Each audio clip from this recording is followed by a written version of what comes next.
Hi, my name is Izzy. I work as a UX designer at Massive Entertainment. Massive is one of Sweden's largest game development studios. We're also a part of the Ubisoft family. And we sit here in Malmo with a little over 700 developers and designers, and we work on various projects such as the Division franchise, the next Avatar game, the next upcoming Star Wars game, as well as other products such as Snowdrop, our in-game development tool, and Ubisoft Connect, which is formerly the PC client known as Uplay. And today I'm going to talk a little bit about that project in particular and our process of going through rebranding as well as creating a cross-platform experience across over 10 different platforms. But before we do that, I just want to address a little bit about this year's theme. When I saw this, the first thing I thought about was data, mainly because as a UX designer, I work with data almost every day, usually in the form of either user research or in analytics dashboards to try to understand our players' behavior and hypothesize of why they're doing it this way or what we can do to improve their user experience.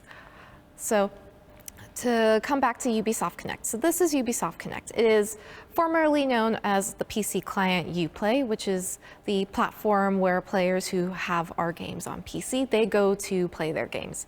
Now it's a cross-platform interface, which is accessible on 10 platforms: Xbox, PlayStation, Stadia, Switch, PC obviously, as well as mobile in the form of a companion app.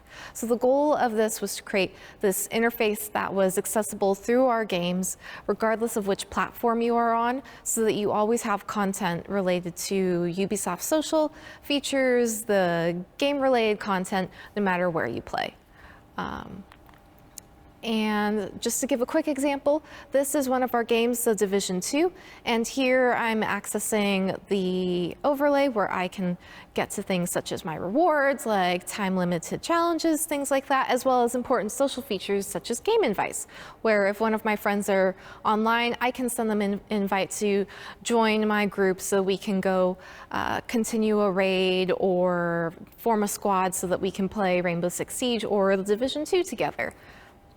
So after we did this big achievement of going on all of these different platforms, designing for both keyboard and mouse input, gamepad input, as well as touch for the mobile companion app, our producer and technical director asked, what else can we do? How can we use data to fuel social experiences for our players in Ubisoft Connect, and how can we use that data and those social features to enhance our players' game experience? So our producer gave us the good advice of starting really small as we go into this design experiment, and he asked us specifically to focus on one component, the PC client, specifically the friends list that is on the game page. So what this is, it is simply a list of friends who own this game or are currently playing this game. It also contains recommendations for friends, specifically for multiplayer games if you happen to meet someone in online matchmaking. So what is the issue with this? Well, firstly, the target audience. This only suits players who are playing multiplayer games and are actively interacting with their friends. The second is that there are very limited interactions and the context isn't really adjusted for the fact that this is on a game page and this is related to a game that I own or I have in common with my friends. And then the third is that it is a fairly static page and there's limited details on players' activity. So we wanted to look a little bit more into players and the ownership correlation they have with their friends. So for multiplayer games, what we saw was that if a player owns a multiplayer game, it was very likely that they had one or multiple friends. And then if they owned a multiplayer game and had friends, it was extremely likely, like almost 97% likelihood, that they had that game in common with multiple of their friends, which makes sense. If you're buying a game which has a multiplayer feature, you are very likely going to be playing it with your friends. We also looked at our single-player games because we have franchises such as Assassin's Creed, which are very successful, and a lot of people play them. So we were curious, like, what about our single-player games and players who play just those? So we saw for players who owned a single-player game, it was equally likely that they had at least one or multiple friends, or they had no friends at all. If they had one or multiple friends, it was as well equally likely that they had that same game in common with them. So we were curious because there were so many people who, not so many, but there were a decent chunk of players who did not have friends. So we wanted to see who these people are.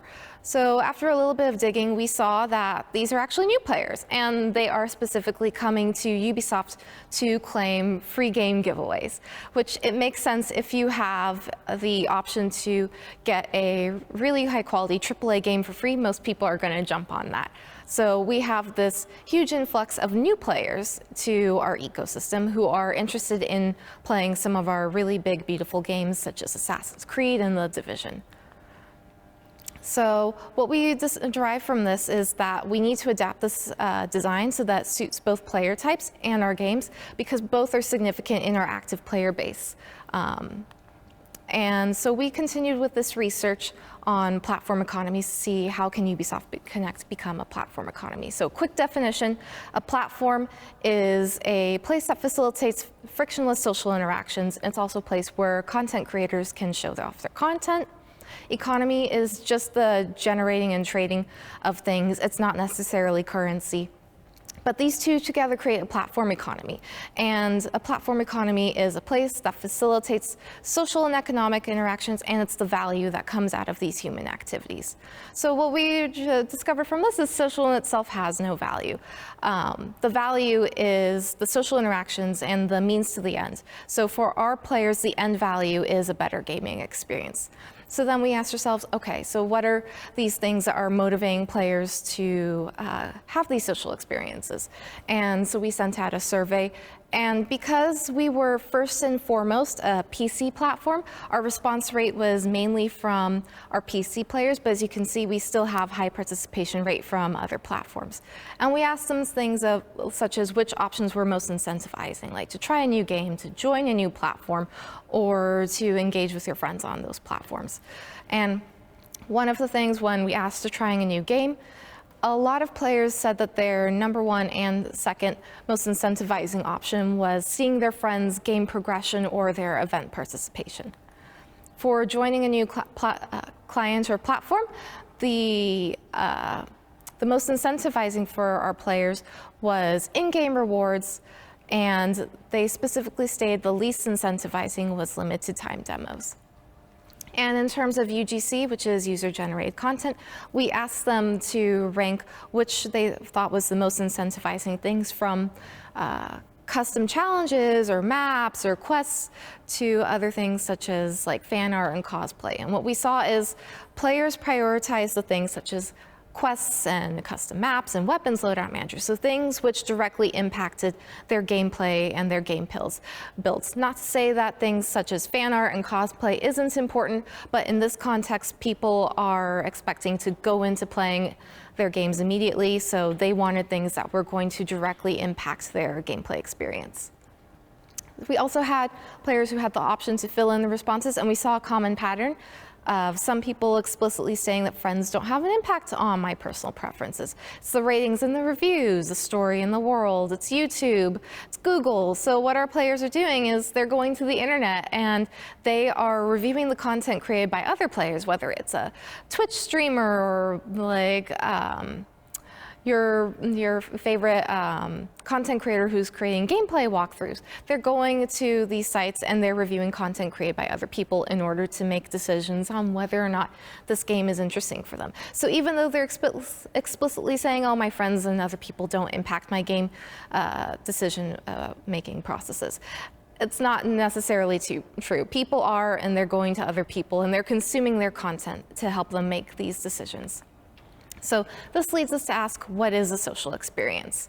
Especially for our players who don't interact directly with friends or other players.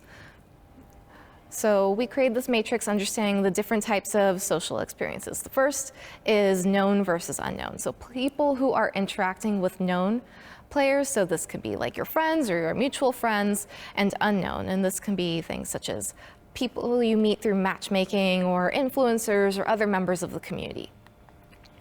And then the interactions can range from direct to indirect. So direct being something like you're sending a chat message or you're inviting someone to play your game with you. And indirect could be something like watching a Twitch stream and consuming someone else's content.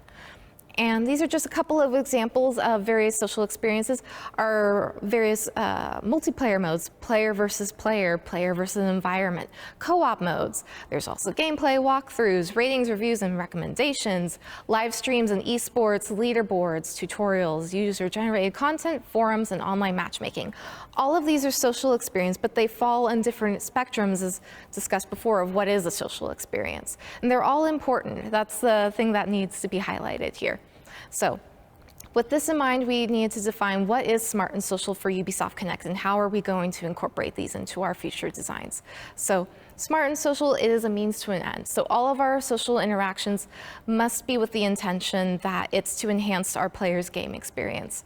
We had one player explicitly respond in the survey that they would only change to another platform if it gave them the better possibility to play with their friends. Learning from others. So players vocalized they were also interested in consuming other players' content to understand if this is like a game that they're interested in or a new type of playing the game that they're interested in.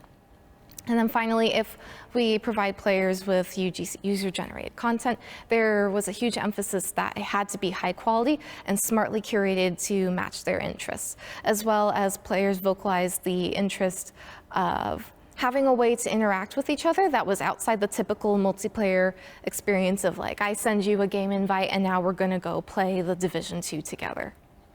So just to elaborate a little bit more, I want to learn from other players. So some examples is I want to learn about the game. I see someone playing this game, it's not one that I've played before, maybe I would be interested in playing that. It's learning how to play differently. I see that there's a new mode that's been released and other players are playing it. Maybe this is something that would interest me. Or learning to improve or progress in a game. A player could be stuck in the middle of a boss battle and they're really struggling to get past this point. So they might want to go to other players either to directly ask for help or to maybe watch like a YouTube tutorial or something like that so they can understand how they can improve their play style to get past this point. And then I want to play. Very simply, I want to play with my friends or other players. So an example would be if we play this game together in co-op mode, we both get rewards. So we both benefit by playing together. And if we continue playing together, there's opportunity for us to become better. And so then we can explore different tactics or strategies for our gameplay. And then I want to play because of my friends. So this has more to do with the indirect kind of friendly competition. So I might see a friend who is really high in a certain stat. Maybe they've traveled like ancient Greece really far, and I want to be as well traveled as them. So there's a little bit of that friendly competition in there as well. And then quality and curated user-generated content. So players are extremely interested in content which specifically changes or improves their gameplay experience. So something that wasn't a part of the original game, for instance, that another player has created, which adds to a different aspect where they can now show off like their personality, for instance, if it's like a weapon skin or some kind of a cosmetic. Or it's something that just changes the gameplay style as well, such as a custom map or challenge, things like that. So ultimately what we want our players to do, based on all of these design intentions that we've listed out, is to go play. So at the end of the day, all of these smart and these social features is with the intention to encourage our players to go play more. And that is it. Thank you so much for watching this presentation.